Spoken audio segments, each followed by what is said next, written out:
नमस्कार दोस्तों, कैसे हैं। मुझे उम्मीद है कि आप लोग भी ठीक होंगे। चलिए, आप लोग को फिर से इस स्टारेट क्लासेज बिरोल में स्वागत है। तो बताए थे कि मेरे दोस्तों यहाँ पर जो हिंदी लेकर आए हैं, तो जो विद्यार्थी मैथिली धरे होंगे, ये क्वेश्चन जो है वो क्लास 10th के लिए काफ़ी इंपॉर्टेंट है। तो बताए थे जो विद्यार्थी आप मैथिली धरे होंगे उसके लिए वीडियो काफ़ी महत्वपूर्ण और काफ़ी भिविया वीडियो साबित होगा। इसीलिए इस वीडियो को आप लोग शुरू से लेकर अंत तक आप लोग ज़रूर देखिएगा, समझ गए। और इस चैनल पर आप लोग नए होंगे तो इस चैनल को आप लोग ज़रूर सब्सक्राइब कर लीजिएगा, ताकि इसी तरह आप लोग को हिंदी का, मैथिली का, व्याकरण का, मैथ का, साइंस का, एसएसटी का, हर चीज़ का आप लोग को ऑब्जेक्टिव और सब्जेक्टिव बराबर आता ही रहे। तो बताए थे जो विद्यार्थी मैथिली धरिएगा तो उसको आपको 8वीं का हिंदी पढ़ना पड़ेगा। तो इसमें हम पूरा 8वीं का हिंदी का जो था ऑब्जेक्टिव सब करवा चुके हैं। पार्ट 1, पार्ट 2, पार्ट 3, पार्ट 3, मतलब पार्ट 4 तक वीडियो बना कर करवा चुके A to Z ऑब्जेक्टिव। तो आज यहाँ पर हम जो लेकर आए हैं ये वही 8वीं क्लास के हिंदी का सब्जेक्टिव क्वेश्चन है, 2 नंबरी क्वेश्चन, जो बिहार बोर्ड में बराबर पूछता ही रहता है। तो इस बार जो बिहार सरकार इतना सुंदर पैटर्न कर दिया है, तो आपको हिंदी में जो 2 नंबरी क्वेश्चन जो आपको 30 गो रहेगा। तो 30 गो में आपको बनाना ही पड़ेगा मात्र 15 गो, समझ गए। तो 15 को बनाना पड़ेगा। तो यहाँ पर हम एक वीडियो में तो पूरा क्वेश्चन ना लिख पाए हैं, इसीलिए इस वीडियो में हम 7 चैप्टर को स्टडी किए हैं, मतलब उसका जो क्वेश्चन जो बना दिए हैं, जो काफ़ी इंपॉर्टेंट है हिंदी का 2 नंबरी क्वेश्चन। इसीलिए आप लोग हर क्वेश्चन को अच्छा स्टडी करिएगा, ताकि आप लोग से बिहार बोर्ड में एक भी क्वेश्चन ना छूटे। और मुझे उम्मीद है कि आप लोग इस वीडियो को शुरू से लेकर अंत तक देख लीजिएगा। तो मैं आप लोग को विश्वास दिलवाता हूँ कि आप लोग को बिहार बोर्ड में एक भी नंबर नहीं कटेगा, समझ गए। और मुझ पर थोड़ा भी भरोसा हो तो ज़रूर इस वीडियो को आप लोग शुरू से लेकर अंत तक जरूर देखिएगा। देखिए यहाँ पर दिया गया है, पहला इसमें पढ़ेंगे ईदगाह के बारे में। 2 नंबरी क्वेश्चन ऑलरेडी करवा दिए हैं, समझ गए। पहला हो गया ईदगाह, और यहाँ पर दूसरा जाएगा आपको करमवीर के बारे में पढ़ेंगे। और यहाँ पर तीसरा जाएगा आपको बाल गोविंद भगत, समझ गए। और यहाँ पर चौथा दिया गया है हुंडरू का जलप्रपात। और यहाँ पर अगला दिया गया है बिहारी के दोहे, समझ गए। और यहाँ पर लास्ट दिया गया है ठेस। तो ध्यान धरना, इस वीडियो में हम इतना ही जो 2, 4, 2, 6 मतलब 6 गो चैप्टर के बारे में स्टडी करेंगे, समझ गए। तो सब जो क्वेश्चन इसमें जो पढ़ेंगे सब एक पर एक क्वेश्चन है, काफ़ी इंपॉर्टेंट है। इसीलिए हर क्वेश्चन को आप लोग अच्छा समझना है और अच्छा से तैयारी करना है। तो आप लोग थोड़ा भी सस्पिशन हो तो आप लोग ज़रूर कमेंट करिएगा, सर यहाँ पर ये क्वेश्चन गलती है या रॉन्ग है, यहाँ पर ना समझे तो ज़रूर आपको कोशिश करेंगे उस क्वेश्चन को अच्छा से समझाने के लिए, समझ गए। तो हम पहले यहाँ चलते हैं ई 26 चैप्टर में से पहला चैप्टर चलते हैं यहाँ पर ईदगाह के बारे में, समझ गए। तो ईदगाह कहानी हम बाद में बता देंगे, लेकिन यहाँ पर क्वेश्चन आंसर करवा रहे हैं। तो ईदगाह कहानी जो है आपको एक मुस्लिम का कहानी है। ईद जोरगाह, ईद मतलब पावन गाह, मतलब मेला, मतलब पावन का मेला कहानी इसमें दिया गया है। तो मुस्लिम का एक पर्व होती है ईदगाह, उसी पर एक छोटे बालक और अमीना के पर कहानी बहुत शानदार प्रस्तुत की गई है, समझ गए। चलिए चलते हैं यहाँ पर पहला क्वेश्चन जो कि कह रहा है ईद के दिन अमीना क्यों उदास थी। तो मेरे दोस्तों इसका आंसर होगा ईद के दिन अमीना के घर में न दाना था और ना ही पैसे, और वह सोच रही थी कि साल भर का त्यौहार है, सबको कुछ न कुछ देना ही पड़ेगा। इसी अंधकार में वह डूबी जा रही थी। इसका आंसर लिख दीजिएगा, समझ गए। और यहाँ पर दूसरा क्वेश्चन दिया गया जो कह रहा है हामिद मिठाई या खिलौने के बदले चिमटा का चयन क्यों करता है। क्वेश्चन दिया गया है कि हामिद मिठाई या खिलौने के बदले चिमटा का चयन या पसंद क्यों करता है, इसका कारण दीजिए। ये भी क्वेश्चन काफ़ी इंपॉर्टेंट है, समझ गए। तो क्वेश्चन को आप लोग दिमाग में बैठा लीजिए, क्योंकि ईदगाह जो चैप्टर है आपको इससे बिहार बोर्ड ऑब्जेक्टिव भी और साथ ही साथ जो है 2 नंबरी क्वेश्चन बराबर पूछता ही रहता है। इसीलिए हर क्वेश्चन आप लोग अच्छा से तैयारी कर लीजिएगा, समझ गए। तो आप लोग इसका आंसर दीजिएगा कि हामिद मिठाई या खिलौने के बदले चिमटा इसीलिए पसंद करता है, जब उसकी दादी तवे से रोटी निकालते समय हाथ जल जाती थी। वह सोचा अगर मैं ये चिमटा ले जाकर दादी को दूंगा तो उनकी उंगली नहीं जलेगी, इसीलिए चिमटा का चयन करता है। सॉरी, यहाँ पर चलेगी लिखा गया, तो ध्यान देना यहाँ पर होगा आपको जलेगी, समझ के साथ लिखिएगा। और यहाँ पर चलते हैं तीसरा क्वेश्चन फिर जो कह रहा है मेला जाने से पहले हामिद दादी से क्या कहता है। क्वेश्चन है कि मेला जाने से पहले हामिद जो है दादी से क्या कहता है। तो आप लोग इसका आंसर लिखिएगा मेला जाने से पहले हामिद जो है दादी से, और इसका जो आंसर अगला वीडियो में बताती अगला दिया गया है, कह रहे हैं कि मेला में जाने से पहले हामिद जो है दादी से क्या कहता है। लिखिएगा इसका आंसर कि मेला में हामिद जाने से पहले दादी से कहता है तुम डरना नहीं अम्मा, मैं सबसे पहले जाऊंगा, सबसे पहले आऊँगा, सबसे पहले आऊँगा, बिल्कुल न डरना। मतलब छोटी सी उम्र में ही सुंदर बात कहती हैं। देखिए इतना लाजवाब, इतना क्यूट बात बोला है, सबको दिल छूने वाला है कम ही उम्र में। आजकल तो इंसान जो होती है कतनों बड़ा हो जाता है उसको पास खोखे दिमाग ही नहीं रहता है कैसे क्या करे, लेकिन ये बहुत कम ही उम्र में बहुत सारा चमत्कारी, बहुत सारा साहसी दिखाती है। इसके बारे में कहानी दिया गया है। और यहाँ पर दिया गया चौथा क्वेश्चन जो कह रहा है कि मेले में चिमटा खरीदने से पहले हामिद के मन में कौन कौन से विचार आए, वर्णन कीजिए। क्वेश्चन काफ़ी इंपॉर्टेंट है। कह रहा है तो इसका आंसर लिखिएगा कि मेले में चिमटा खरीदने से पहले हामिद के मन में खिलौने खरीदने तथा मिठाई खाने के विचार आए। हामिद सोचा हमारे पास सिर्फ 3 पैसे ही है, अगर खिलौना खरीदता हूँ तो कुछ समय के बाद वह टूट फूट जाएगा। समझ गए। और कह रहा है पानी पड़ा तो सारा रंग धुल जाएगा, कह रहा है। और मिठाई खा लूँगा तो कुछ समय के लिए भूख मिटेगा। तब उसे ये ख्याल आया कि दादी तवे से रोटी निकालती समय उसे हाथ जल जाती थी। अगर मैं ये चिमटा ले जाकर दादी को दूंगा तो अत्यंत प्रसन्न होगी और साथ ही साथ मेरा बड़ाई भी होगी। आसपास की मतलब औरतों कहेगी मेरा हामिद कितना अच्छा लड़का है, मेरे लिए चिमटा लाया है। यही सोच समझकर वो चिमटा चेंज करता है। समझ गए। अगला क्वेश्चन कह रहा है हामिद ने चिमटा को किन किन रूपों में उपयोग करने की बात कही है। क्वेश्चन है हामिद ने चिमटा को किन किन रूपों में उपयोग करने की बात कही है। तो आप लोग इसका आंसर लिखिएगा। क्वेश्चन काफ़ी इंपॉर्टेंट है, समझ गए। इसको आंसर लिखिएगा। हामिद ने कहा अगर मैं इसे कंधे पर रखा तो बंदूक हो जाएगा। समझ गए। हाथ में लिया तो फकीरों का चिमटा बन जाएगा और किसी को पेट फाड़ने का भी काम आ सकता है। इतना बात आपको हामिद बताया। समझ गए। और यहाँ पर छठा जो क्वेश्चन कह रहा है ईदगाह कहानी आपको कैसी लगती है। क्वेश्चन है ईदगाह कहानी आपको कैसी लगती हैं, इसकी मुख्य विशेषताएं बताएं। तो आप लोग इसका आंसर लिखिएगा। ईदगाह कहानी मुझे बहुत अच्छी लगती है और इस कहानी का मुख्य पात्र हामिद को बताया गया है।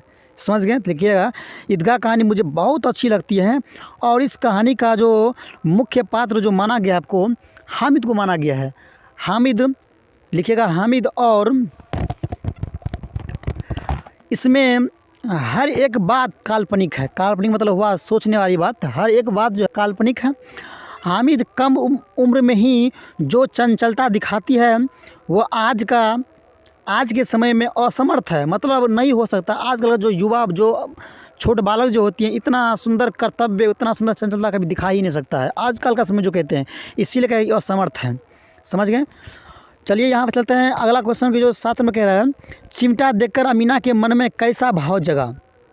क्वेश्चन कह रहा है चिमटा देखकर अमीना के मन में कैसा भाव जगा। तो आप लोग इसका आंसर लिखिएगा। चिमटा देखकर अमीना के मन में क्रोध एवं स्नेह दोनों भाव जगे। जब क्या कहते हैं हामिद जब मेले से चिमटा ले गया अपनी दादी के पास तो चिमटा देखा तो हम पूछा बता कितना रुपये में चिमटा लिया है। कहा अम्मा 3 पैसे में चिमटा लिए। जखन ये बात सुना तो तामस चढ़ गया ज़ोर से। लेकिन ये बात कहा।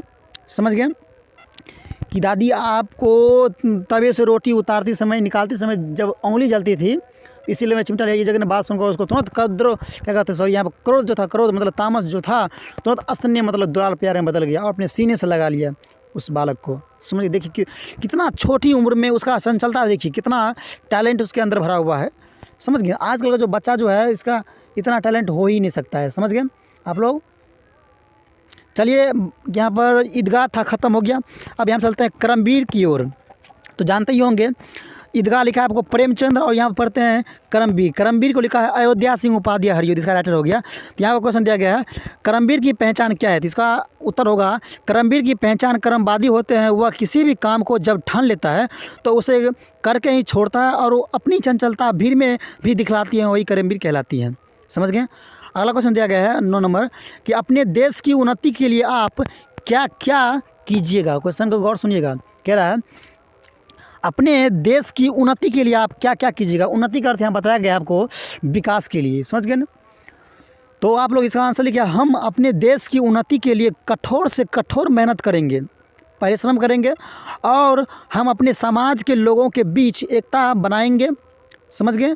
फिर कह रहा है गरीब व असहाय लोगों को हम सहारा बनेंगे, तब जाकर मेरा देश उन्नति के मार्ग पर आएगा। उन्नति करेगा मतलब विकास करेगा। इसका आंसर यही लिखिएगा। आपको एक भी नंबर बिहार बोर्ड नहीं काटेगा। हम आप लोग को चैलेंज दे रहा हूँ, समझ गए। और यहाँ पर दिया गया 10 नंबर क्वेश्चन जो कह रहा है बताओ आप अपने को कर्मवीर कैसे साबित कर सकते हैं।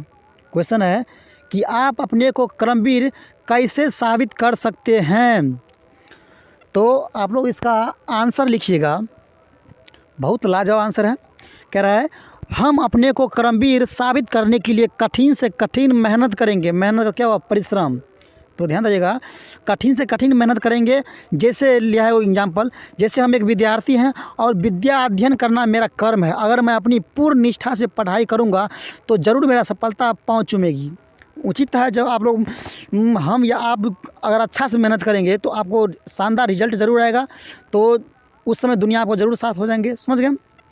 और यहाँ पर अगला चलते हैं। चलो कर्मवीर खत्म हो गया, चलते हैं हमारे बाल गोविंद भगत के बारे में, समझ गए। कर्मवीर खत्म हो गया। कर्मवीर में मात्र 2-3 क्वेश्चन था, कंप्लीट कर दिया। अब यहाँ पर दिया गया है बाल गोविंद भगत। तो जानते ही होंगे कि बाल गोविंद भगत कौन लिखा है। तो ध्यान रखिएगा, बाल गोविंद भगत जो लिखा है आपको राम वृक्ष बेनीपुरी साहब लिखा है। अब इससे क्वेश्चन ले सकते हैं। यहाँ पर दिया गया है 11 नंबर क्वेश्चन जो कह रहा है बाल गोविंद भगत गृहस्थ थे फिर भी उन्हें साधु क्यों कहा जाता था। क्वेश्चन दिया गया है बाल गोविंद भगत गृहस्थ थे फिर भी उन्हें साधु क्यों कहा जाता था। इसका आंसर लिखिएगा। बाल गोविंद भगत गृहस्थ थे फिर भी उन्हें साधु इसीलिए कहा जाता था उसका आचरण शुद्ध साधु जैसा था और वह कभी झूठ नहीं बोलते और अब किसी के चीज़ को वो बिना पूछे नहीं छूते और किसी के भी खेत में वो शौच करने नहीं जाते, समझ गए। और खेत में भी जो कुछ उपजता उसे सर पर लाद कर कबीर मठ में पहुंचा देते और वहां से जो भी कुछ प्रसाद के रूप में मिलता तो उसी से अपना गुजर बसर चलाते थे। ऐसा थे बाल गोविंद भगत, समझ गए। देखिए साधु आपको ये वेशभूषा ये मोछदारी बढ़ाने से या क्या कहते हैं ये चंदन टीका करने से झोरा झोरा पीने से साधु नहीं बनता है। साधु बनने के लिए दिल पूरा साफ होनी चाहिए। हर एक मार्ग पर चलना पड़ेगा आपको साधु बनने के लिए, समझ गए, तभी साधु कहलाता है। तो वो इंसान वही था कि ये कभी भी किसी को, समझ गए, मतलब गलत व्यवहार नहीं करता, अपने मन में चलता, अच्छा से रहता था। तो 12 नंबर क्वेश्चन कह रहा है कि चुल्लू भर पानी का अर्थ बताओ। समझ क्वेश्चन है चुल्लू भर पानी का अर्थ बताओ। इसका आंसर लिखिएगा चुल्लू भर पानी का अर्थ होता है थोड़ा पानी। समझ गए यहाँ पर तक। 12 तक क्वेश्चन कंप्लीट हो गया।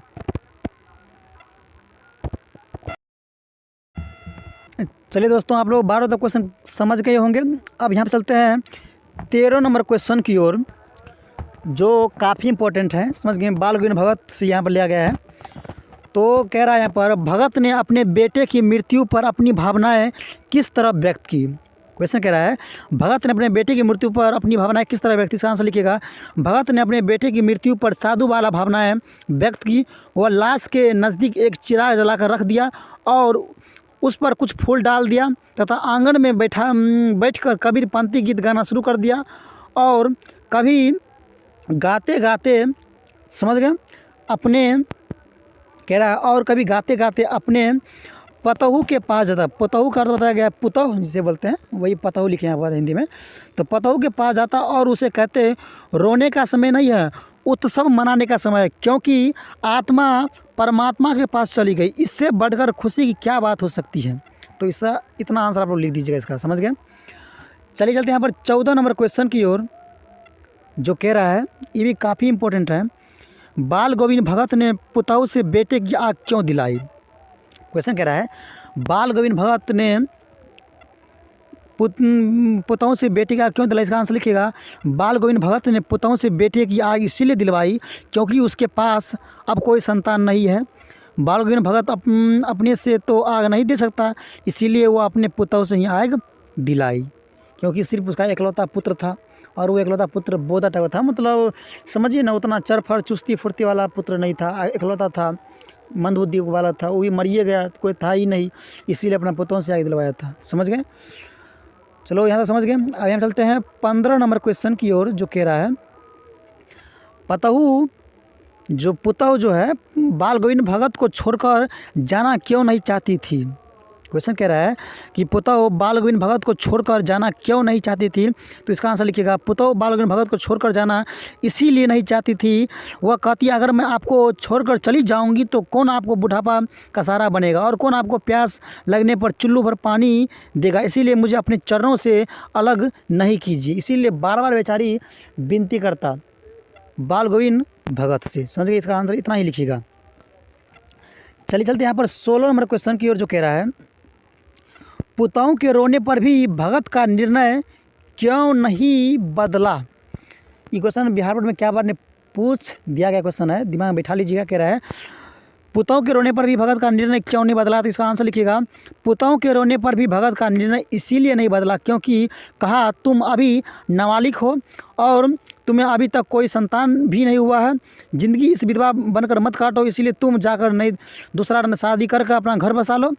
और लड़की वाले को भाई को हाँक दिया, कहा जाओ इसका दूसरे शादी कर देना।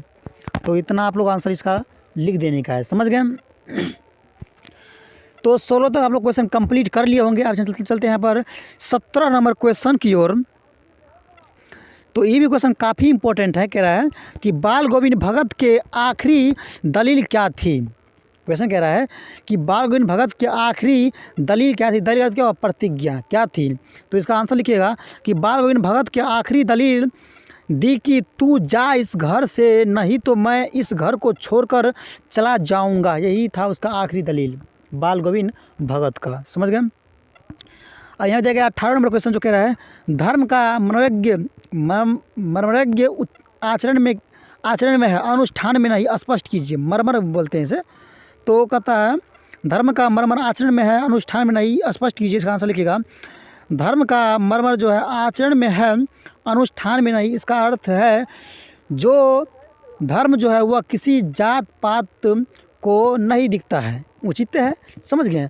तो आप जो कि देखिए साधु का अर्थ हुआ कि कोई भी कैटेगरी क्यों ना हो। समझ गए। तो साधु का मतलब हुआ किसी को जाति पाति से कोई लेन देन नहीं होती है। समझ गए। साधु सिर्फ साधु होती हैं। साधु पूरा विश्व को अपना संतान परिवार मानकर चलती हैं, वही साधु कहलाता है। तो फिर कह रहा है उसका आंसर कि नहीं दिखता, जात पात नहीं दिखता, आप किसी भी जाति का क्यों ना हो, आपका दिल साफ होनी चाहिए। धर्म जो भी है वह किसी भी पूजा पाठ में नहीं वह वास करती, सिर्फ सच्चे कर्म में वास करती है। अगर अपने दिल से सच्चे कर्म करिएगा तो पक्का आपको है भगवान की प्राप्ति जरूर होगी। अगर दिल साफ नहीं है तो कितनों पूजा पाठ कर लीजिएगा तो आपको भगवान मिल नहीं सकता। दर्शन सपना तक में दर्शन नहीं आएगा आपको। समझ गए। चलिए बाल गोविंद भगत खत्म हो गया। अब यहाँ पर चलते हैं हुंड्रू का जलप्रपात के बारे में। तो हुंड्रू का जलप्रपात अगला चैप्टर हो गया। तो हुंड्रू का जलप्रपात जो लिखा है आपको कामता प्रसाद सिंह काम लिखा है। तो इसका विधा भी पूछता है और यहाँ पर साथ साथ लेखक का नाम भी पूछता है। तो विधा का वीडियो और साथ ही साथ लेखक का वीडियो हम अगला वीडियो बना चुके हैं। तो आप लोग अगर टाइम बचेगा तो ज़रूर देख लीजिएगा बिहार बोर्ड से पहले। तो ये एक्चुअल में वैसे तो क्या कहते हैं डेढ़ महीना क्या कहते हैं 45 दिन बच के एग्ज़ाम का। इसीलिए मेरे दोस्तों आप लोग अच्छा से तैयारी करो। समझ गए। क्योंकि बहुत टाइम नज़दीक आ गया, क्योंकि ये 10 साल का मेहनत है। आप लोग इस मेहनत को व्यर्थ मत जाने देना, अच्छा से तैयारी करो और दिखा दो कि विद्यार्थी के पास पावर क्या होती है। समझ गए। चलिए यहाँ पर दिया गया है 19 नंबर क्वेश्चन, जो कह रहा है जैसे हुंड्रू का झरना वैसे उसका मार्ग, इस कथन की व्याख्या कीजिए। तो आप लोग इसका आंसर लिखिएगा, कवि साहब कहना चाहता है कि हुंड्रू का पानी जैसे जैसे बहेगा वैसे वैसे ही इसका मार्ग भी बनेगा। कभी कभी हुंड्रू का पानी हरिणी की तरह छलांग लगाता है, कभी कभी हाथी की तरह गरजता है, कभी सांप की तरह फुफकार मारता है। इसीलिए कहा गया है जैसे हुंड्रू का झरना वैसे उसका मार्ग। तो आप लोग इतना आंसर लिख दीजिएगा तो आप लोगों को एक भी क्वेश्चन छूटेगा भी नहीं और साथ ही साथ एक भी नंबर आपको काटेगा भी नहीं। समझ गए। इसीलिए चलिए 19 तक क्वेश्चन आप लोग समझ गए होंगे, मुझे विश्वास है। अगर समझ गए होंगे तो आप लोग थोड़ा कमेंट में ज़रूर लिखिए है कि सर हम समझ गए क्वेश्चन, तो मुझे खूब खुशी मिलेगी। इतना मेहनत किए, समझ आप लोग समझ रहे हो। दिया गया 20 क्वेश्चन, जो कह रहा है हुंड्रू का झरना कैसे बना। तो इसका उत्तर लिखिएगा, हुंड्रू का झरना 243 फुट ऊपर से पानी गिरता है, ऐसा लगता है कि मानो भंबर से पीसकर पत्थर की कोई सफ़ेद चून गिर रहा हो। हरिण की तरह छलांग लगाता है। जब पानी नीचे गिरता है तो कभी कभी सांप की तरह फुफकार भी मारते पानी नीचे गिरता है। ऐसे ही आपको हुंड्रू का झरना तैयार होता है। समझ गए। तो हुंड्रू का झरना भी आपको ख़त्म ही हो गया। अब यहाँ पर चलते हैं बिहारी की दोहे के बारे में। समझ गए। बिहारी की दोहे जो बिहारी की तो जो लिखा है आपको बिहारी साहब ही लिखा है, बिहारी की दोहे जो लिखा है आपको बिहारी जी ही लिखा है, इसका लेखक बिहारी जी हो गया, ये कविता है, समझ गए।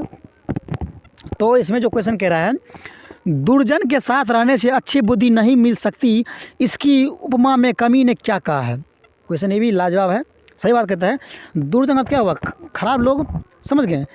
तो कहता है इसका आंसर लिखिएगा, दुर्जन के साथ रहने से अच्छी बुद्धि नहीं मिल सकती, इसकी उपमा में कवि ने कहा, गलत लोगों के साथ रहने से गलत बुद्धि ही मिलती है, समझ गए। तो गलत लोगों के साथ रहिएगा आपको गलत बुद्धि ही मिलेगा, समझे। और इसका आंसर बता रहा हूँ, मतलब इसमें जो कम था इसीलिए इसमें इतना ही बताएं। फिर कह रहा है, जिस तरह से यहाँ पे एग्जाम्पल दिया कि जिस प्रकार 10 अच्छा आम के बीच अगर एक खराब आम प्रवेश कर गया, समझ जाओ वो खराब आम भी वो 10 आम को धीरे धीरे नष्ट कर ही देगा। उचित है कि जब 10 आपको अच्छा आम हो उसमें एक खराब आम को धर दीजिएगा तो उस 10 आम को ये खराब करने की हुनर क्षमता ज़रूर धरती है, समझ गए। तो 21 तक क्वेश्चन समझ गए होंगे। हम चलते हैं, क्या कहते हैं 22 नंबर क्वेश्चन जो कह रहा है, गुण नाम से ज़्यादा बड़ा होता है कैसे। तो इसका आंसर लिखिएगा, गुण नाम से कहीं अधिक ज़्यादा बड़ा होता है, क्योंकि कोई व्यक्ति अच्छा नाम रख लेने से अच्छा आदमी नहीं बन जाता, समझ गए। कहता है कोई व्यक्ति जो है अच्छा नाम, मान लीजिए हम धर लेंगे राजा, तो राजा बन जाएंगे, नहीं कर्म से राजा बनता है। अगर मेहनत रुपया धन दौलत अच्छा से नहीं कमाएगा तो ज़रूर राजा कहलाइएगा, समझ गए। तो कहता है अच्छा नाम धरने से कोई अच्छा आदमी नहीं बन जाता, क्योंकि कह रहा है कि अच्छा आदमी बनने के लिए कर्म भी अच्छा होनी चाहिए, समझ गए। इसीलिए कहता है गुण जो है आपको नाम से कहीं अधिक ज़्यादा बड़ा होता है, समझ गए। यहाँ तो क्वेश्चन समझ गए होंगे। अब हम चलते हैं 23 नंबर क्वेश्चन की ओर जो कह रहा है, कनक शब्द का प्रयोग किन किन अर्थों में किया गया है। क्वेश्चन काफ़ी इंपॉर्टेंट है, अच्छा समझिएगा। कह रहा है कनक शब्द का प्रयोग किन किन अर्थों में किया गया है। तो आप लोग इसका उत्तर लिखिएगा, आंसर लिखिएगा। कनक शब्द का प्रयोग सोना आ धतूरा के रूप में किया गया है। लगता है ना कि धतूरा क्या है, लगता है धतूरा एक धतूरा से कोई बहुत बड़ा आभूषण बनेगा। धतूरा मतलब एक फल का नाम है, सुनने में तो बहुत अजीब लगता है, धतूरा क्या लगता है इससे बहुत बड़ा आभूषण बनेगा, लेकिन ये तो एक क्या है, तुच्छ फल है। इससे क्या नाम से नहीं होता है कि नाम कतनू बड़ा धर लेंगे या काम क्यों न हो। तो कहते हैं कि लेकिन वह तो एक फल है, फल का नाम है, इसीलिए कोई व्यक्ति नाम से बड़ा नहीं होता, वह बड़ा उसे बड़ा बनने के लिए बड़ा कर्म भी करना पड़ता है, समझ गए, तभी वो बड़ा आदमी बनता है, समझ गए। यहाँ तक तो आप लोग क्वेश्चन समझ गए होंगे। अब यहाँ पे चलते हैं अगला क्वेश्चन पे जो कह रहा है, गोपियों ने कृष्ण की मुरली क्यों छुपाई। क्वेश्चन कह रहा है गोपियों ने कृष्ण की मुरली क्यों छुपाई। तो आप लोग इसका आंसर लिखिएगा, गोपियों ने कृष्ण की मुरली इसीलिए छुपाई क्योंकि सभी गोपियाँ भगवान श्री कृष्ण से प्यार करती थी और वो अपनी दिल की बात बताने के लिए सभी गोपियाँ मिलकर भगवान श्री कृष्ण की मुरली छुपा लेती थी, ताकि भगवान श्री कृष्ण मुरली खोजते खोजते मेरे पास आएगा और मैं अपने दिल की सारी बात उस भगवान श्री कृष्ण को कन्हा को बता दूंगा। इसीलिए क्या करती सभी गोपियाँ भगवान श्री कृष्ण को मुरली लुका लेती थी, समझ गए। तो 24 तक आप लोग समझ गए होंगे। हम चलते हैं 25 नंबर क्वेश्चन की ओर जो कह रहा है, हींग को कपूर के साथ रखने से वह सुगंधित क्यों नहीं होता। हींग तो एक तरह से देखते ही आप लोग जानते हो हींग क्या होता है और कपूर भी जानते होंगे। कह रहा है हींग को कपूर के साथ रखने से सुगंधित क्यों नहीं होता। क्वेश्चन काफ़ी इंपॉर्टेंट है, क्या मैंने बिहार पर पूछ दिया क्वेश्चन, इसलिए दिमाग में बैठा लेने का है। तो इसका आंसर लिखिएगा, हींग को कपूर के साथ रखने से वह सुगंधित इसीलिए नहीं होता क्योंकि दोनों का गंध अलग अलग होता है, दोनों को एक साथ मिलाने पर वह दोनों अपनी अपनी गंध को नहीं छोड़ता। जैसे 10 अच्छा लोगों के बीच, एग्जाम्पल कह रहा है, जैसे 10 अच्छा लोगों के बीच एक खराब लोग प्रवेश कर जाए तो वह 10 लोग मिलकर उसे अच्छा कर देगा, है कि नहीं। लेकिन जब 10 खराब लोगों के बीच एक अच्छा लोग प्रवेश कर जाए तो धीरे धीरे उसे भी खराब कर ही देगा, समझ गए। अच्छा लोगों को खराब कर ही देना, एग्जाम्पल दिए हैं तो बैठा लेने का, एग्जाम्पल लिख दीजिएगा, समझ गए। तो मेरे दोस्तों आप लोग को बिहारी की दोहे यहाँ पर पूरा क्वेश्चन कंप्लीट करवा दिए। अब यहाँ चलते हैं ठेस के बारे में, अगला दिया गया लास्ट ठेस के बारे में। जो यहाँ पर ठेस जो लिखा है आपको फणीश्वर नाथ रेणु लिखा है, ये भी राइटर बहुत सुंदर है। ठेस में तो पढ़ेंगे शीर्षण के बारे में, कहानी मिथिलांचल कहानी बताया गया है, समझ गए। तो ध्यान दीजिएगा, ठेस जो लिखा है आपको फणीश्वर नाथ रेणु लिखा है। अब इसके बारे में पढ़ेंगे तो इसका भी क्वेश्चन काफ़ी इंपॉर्टेंट है, जो बिहार में बराबर पूछता ही रहता है, इसीलिए तो इसका भी क्वेश्चन आप लोग को छोड़ने का नहीं है, समझ गए। तो इसी तरह से हर क्वेश्चन का आप लोग दिमाग में बैठा लीजिएगा, समझे।